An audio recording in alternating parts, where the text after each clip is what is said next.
Hi everyone, Stephanie here. We've been talking about the definition of the science of reading and the conversation that's happening around the country about that definition. I want to read you the definition that was recently released. The science of reading is a vast, interdisciplinary body of scientifically based research about reading and issues related to reading and writing.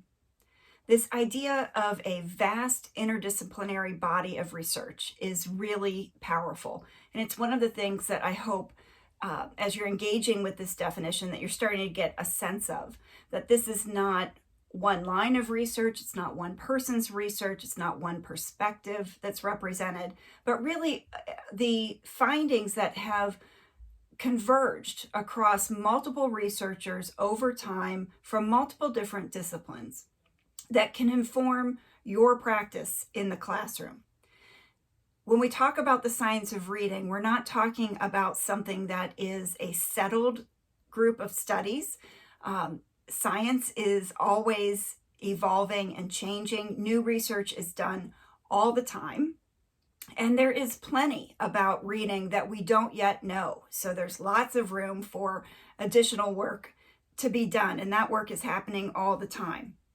But it's important to remember that there are some things that have been proven time and time again from multiple angles and perspectives, and the same conclusions have been drawn. And those really should form the foundation of what's guiding our work as educators with young children who are learning to read in particular. And I would suggest that that body of evidence can help make reading instruction more efficient and more effective. When teachers are equipped with the knowledge that has been drawn from that body of evidence, they can be more effective with their students. So even though there are things that aren't known and there are many questions about reading that haven't been answered, the convergence of evidence can form a framework that supports teachers. So, for example, the collaborative problem-solving model helps teachers to know that when they're looking at a student who's struggling, it's helpful to define the problem as the difference between expected and actual performance.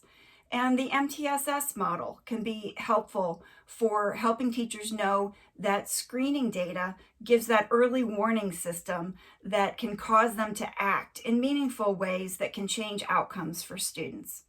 And the simple view of reading is a powerful framework for helping teachers, when they have struggling readers, get a sense of the overall landscape that they can look to for what might be causing that reading comprehension problem and what they might want to investigate and turn to next in terms of teaching that student.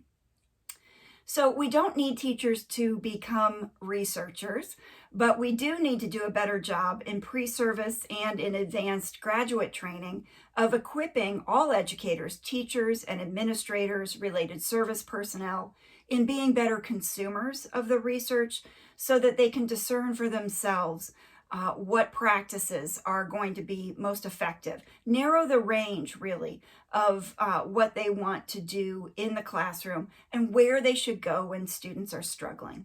So I hope you'll continue to engage in the conversation nationally about the science of reading. Go to the website, whatisthescienceofreading.org, and join this movement.